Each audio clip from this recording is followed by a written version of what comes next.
I got there to wait, you know, where we regrouped to wait for people. Mm-hmm.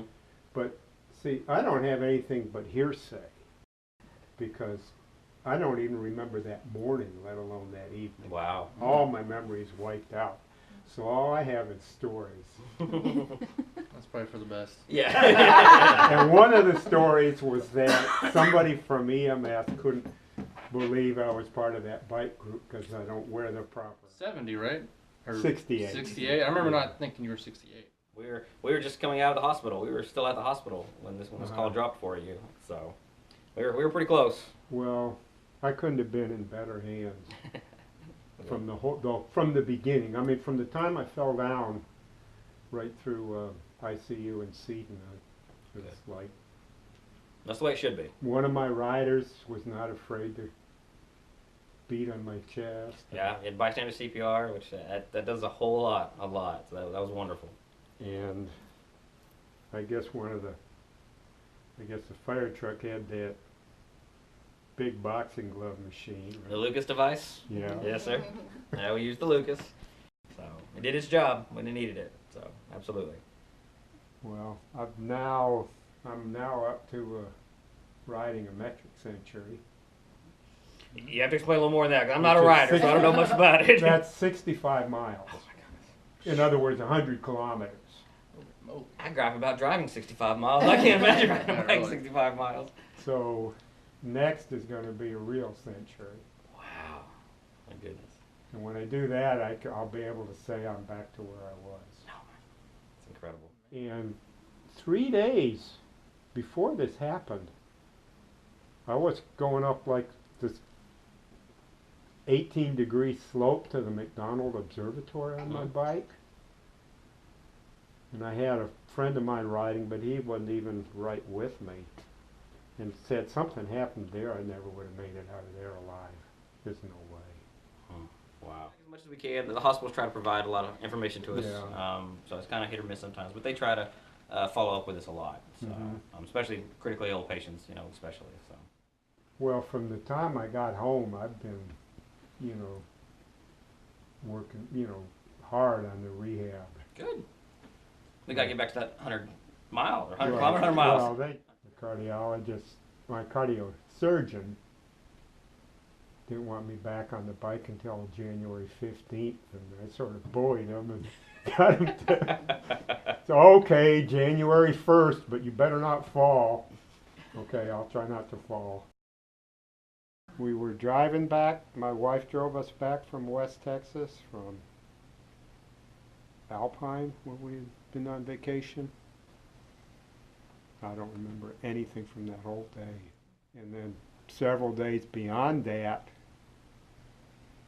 all I know is what they tell me, that, I was ripping all the wires and stuff out and messing with the buttons on the monitor and causing alarms. For a couple days when I was in the refrigerator, I guess I wasn't too much of a problem, but after they, brought the body temperature up, and I was acting up, and I told everybody terrible things. The guy who did CPR, I told him, well, you saved my life, but don't feel too proud of it. And I have a little different attitude about not taking things for granted.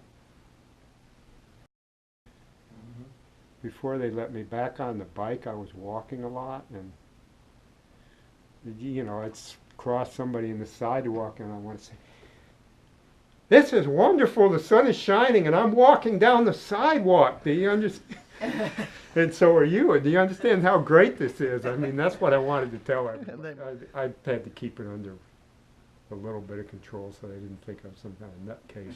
But so I went out walking a bunch of up and down for about 5 miles in some real steep hills in my neighborhood, and came back and went to bed at 6 p.m. and stayed there till 6 a.m. My wife freaked out and called him, and he said, yeah, he overdid it a little bit. Now he knows. Really important job description. It's, has a huge effect. If I had been feeling bad that day, I never told anybody. I mean, there's no record of, you know, I'm not feeling well or I'm tired or anything.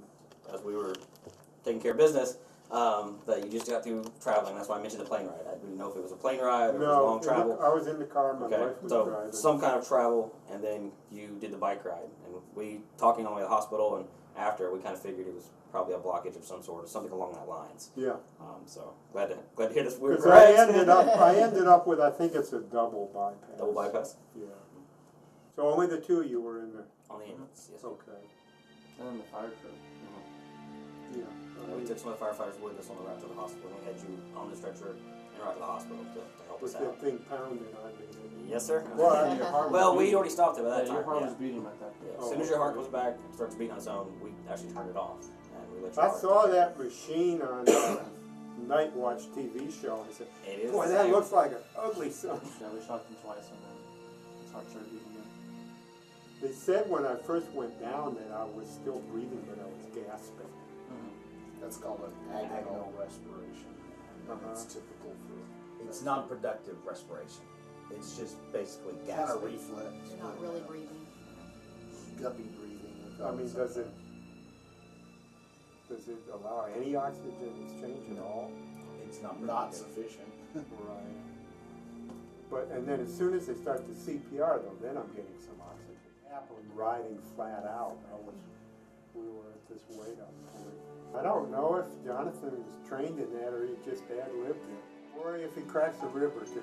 No, Right. because a cracked rib or a broken rib is the least of your problems right there. Yeah. We asked if you had fallen because we were looking at your helmet, the same thing, and they said there was someone standing right next to you. And when you started to go down, they caught you, kind of went down with you. But we were. Oh, really? Yeah. And you know, it's not just those two, but it's all our people who wear this uniform or are part of this organization.